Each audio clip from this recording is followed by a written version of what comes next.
Alright, we are still on the Motivational Manifesto. I'm just going to start reading where I left off. This is the requirement of a self-mastery and happiness. So it rests on our shoulders to notice when we feel bored or depressed and to force ourselves outside to engage with the world with a smile.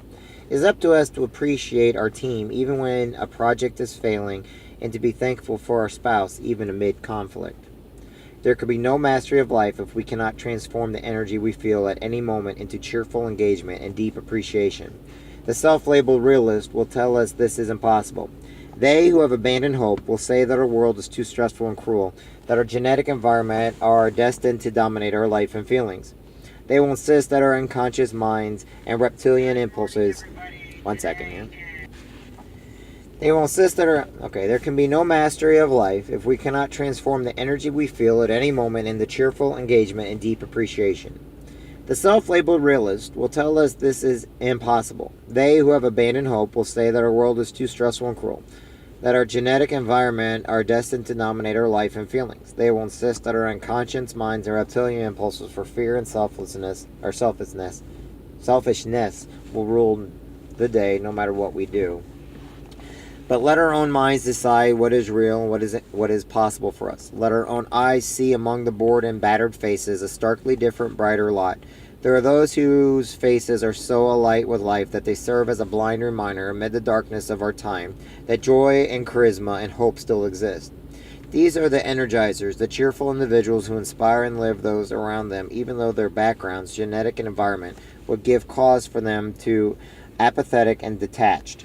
They too might have come from a broken home or poverty, but instead of choosing bitterness, they seem blissful, aware of, and deeply thankful for their blessings, even when those blessings are fewer and more meager than others.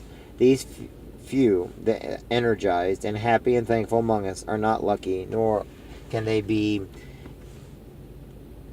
envied, for their treasures are available to all of us. Their treasure is freely chosen attitude. We are not blind to the fact that it is difficult to choose joy in an agement, chaotic, often anger world. The social contagion of negativity spreads quickly because the human mind is suspenseful. They are wired to sense and mirror the emotional energy around us. Seeing fear on someone's face can trigger a state of fear. Such emotion contagion had primitive benefits once. It was a blessing in time of grave danger. When the faces of our friends contorted in fear and they began to flee from some unseen threat, we saw their terrorized faces and automatically felt afraid and fled with them even before knowing the threat. This prevented us from being eaten or maimed by a prowling animal or murderous band of men. But this primal protection is now a mortal enemy, without predators on the hunt for our flesh. With little to fear but fear itself, in a world full of bored, fearful, sullen people, this mirroring impulse can ruin our lives.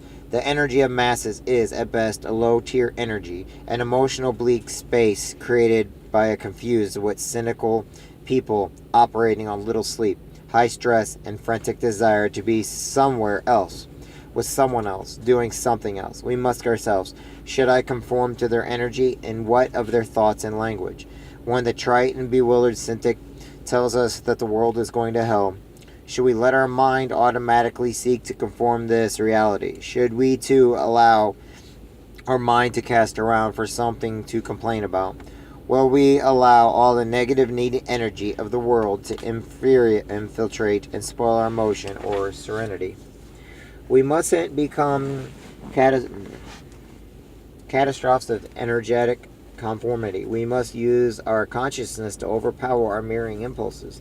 The more we automatically allow ourselves to sync with others' energy levels, unless they are emotional energies of joy, love, enthusiasm, we ourselves wish to feel, the more we diminish our personal power. The more often we fall in line with the poor language and attitude of drowning masses, the more we sound and look like victims. We must never forget that ours is a world of distracted people craving personal freedom, but often choosing to operate from fear.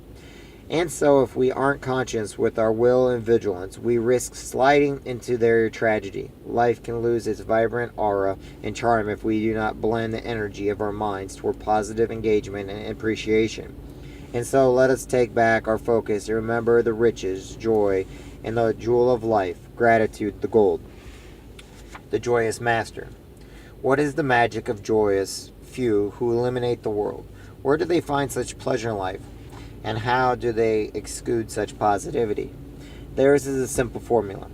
The joyous are simply more conscious and consistent in their attempt to sense and generate joy and gratitude. They try harder, making joy a practice, a habit of consciousness condition of their character, an enduring social art amid glum and boring times.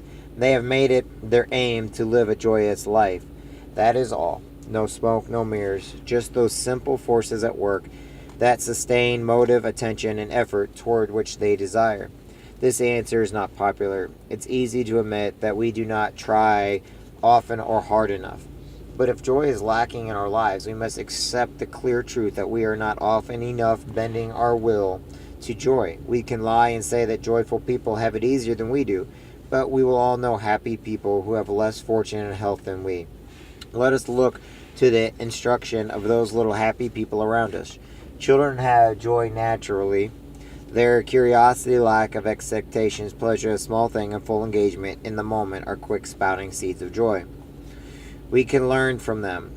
What would happen if we put their natural inclinations for joy into our lives?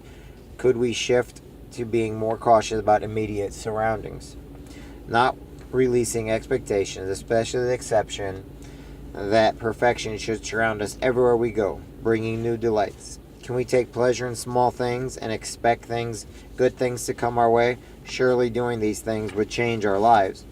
Let us return then to the instruction of happy children.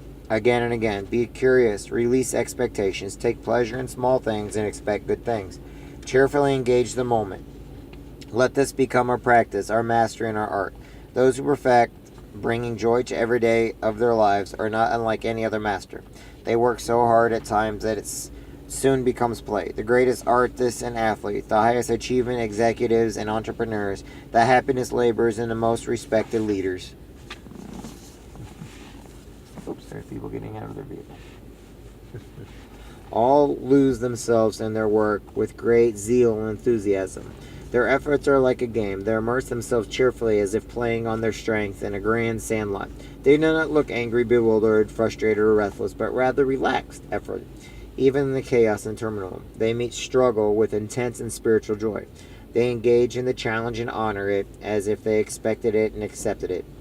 Even amid the discomfort and growing complexity of building their lives and their careers, they often appear unfazed and nearly serene. They often sing while they toil and smile when perplexed and working. They spend and stretch themselves with devotion, willingness to remain positive and cheerful, knowing that one day their diligence will make them masters, knowing that one day they will have their victory and transcendence. They are the joyous masters. The joyous masters know the struggle does not always have to equal suffering. Let us learn from them and remember that there can be joy and spirit in meeting life's demands and stretching beyond comfort and pushing through times of high exertion and low achievement. The joyous masters know that life is a journey, a trying and exciting adventure whose destination matters less than the passion of freedom felt along the way. Let us learn from them and remember that even when they are weary or uncertain, we can feel presence and eagerness for each moment. The joyous masters know that amid all the chaos and conflict, all the hurry and wickedness of the world, there is something solid within that is beautiful and steady and good. Like them, we can have the scenes that our mind and soul are fresh and pure and clean, even as we slug it out in the thick mess of humanity. The joyous masters know that nothing good comes easily, but that all things can be met with peace like them. We can show grace even in the tightening grip of pain and face our long trials with serenity, dignity, and enthusiasm for a new day. The joyous masters know that in time everyone will find their path, so the ultimate virtue are patience and love. Like them, we can know that there is no need to force or coerce others into our quest or joys. No matter how unwilling or undirect someone appears in this moment or this year, we know that all will find their way eventually to their own sense of freedom. Let us pray that we may find the will and strength to learn such things, and practice such things to become such masters. The path of gratitude. We should not focus on the shadow in the corner and be so foolish to miss the fact that the shadow exists only because the room is illuminated. There is light all around. There is much to be grateful for in this seemingly dark world. And so all we must do is pull our gaze from the shadows and look to the ocean of divine light and grace in which we are blessed to live. To the attuned and grateful, the cascade of the universe blessings feel like a magnificent waterfall of luck. And wander in search of things they are so grateful for. We need not look far. One must simply release the ego, let down the persona that feels it has created all things, or must perfect all things and accept the natural, the unexplainable, the energy that has graced us with virtually and world of magic. A vibrant and happy life begins on the path of gratitude. So let us be more appreciative and thankful each day. Let me be thankful for all the light that surrounds me. Let me be thankful for the caregivers who inspire me.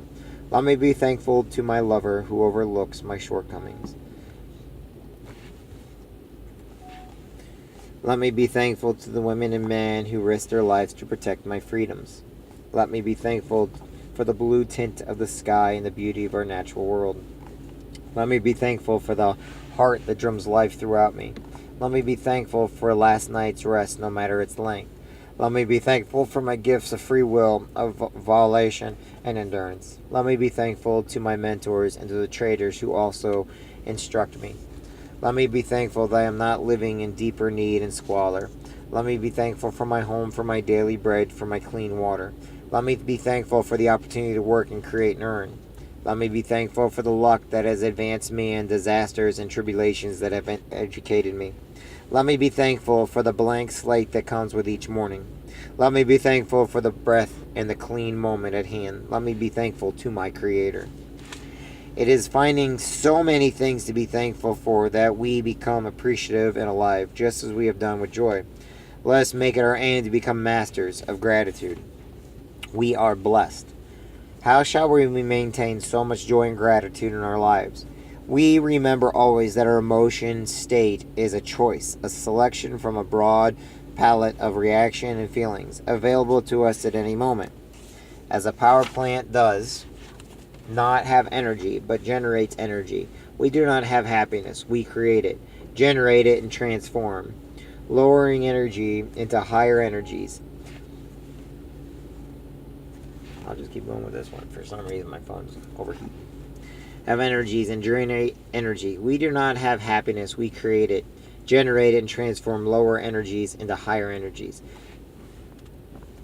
Similarly, we do not have joy or gratitude. We generate or experience them by our will. We can make joy and gratitude a daily habit and standard simply by measuring how often we cultivate such emotions several times each day. We can assess our success by asking, on a scale of 1 to 10, how much joy and gratitude am I bringing to this moment? There is power in the wording. We are not asking how much joy and gratitude we are experiencing in the moment, as if we are somehow entitled to such high emotions. We are demanding personal responsibility. How much am I bringing? In rating our emotions emotionally, reality, we become more aware, and we allow our mind to decide if the answer is acceptable, based on the quality of life we desire. If we are living at low levels of joy and gratitude, our intuitive nature will demand that we heighten our focus and emotions. Perhaps we might be thankful for the self-approach that stirs our minds and souls to higher levels of energy when we know we could be happier and more grateful. Yes, let us be thankful for all the things that we are blessed. All right.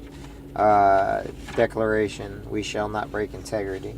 Hold on, but we shall practice joy and gratitude is one that we just got off of page 167. We're almost done with this book. Okay, so I'm going to stop there. And because of what I promised,